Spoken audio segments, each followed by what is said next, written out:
मुंबईच्या समुद्रात मांडवा जेट्टी शेजारी मोठी दुर्घटना टळली आहे। बोटीमध्ये अचानक खोल झाल्यानं बोट बुडणार होती, मात्र त्यापूर्वीच 130 प्रवाशांना सुरक्षित दुसऱ्या बोटीत हलवण्यात आलं। ही घटना संध्याकाळी 5:30च्या सुमारास घडली होती। ही बोट अजंठा कंपनीची होती आणि यावेळी या बोटीला अचानक खोल पडल्यानं ही बोट बुडणार होती, मात्र सुदैवानं 130 प्रवाशांना वेळीच हलवण्यात आल्यानं मोठी दुर्घटना चुकली। त्यामुळे मुंबईच्या समुद्रात मांडवा जेट्टी शेजारी मोठी दुर्घटना टळलेली आहे। बोटीमध्ये अचानक खोल झालं होतं आणि या दरम्यान ही बोट बुडणार होती, मात्र त्यापूर्वीच 130 प्रवाशांना सुरक्षितपणे दुसऱ्या बोटीमध्ये हलवण्यात आलं।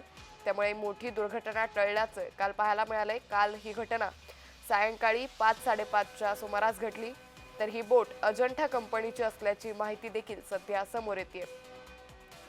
या बोटीमध्ये अचानक खोल झाल्यानं ही संपूर्ण घटना घडली।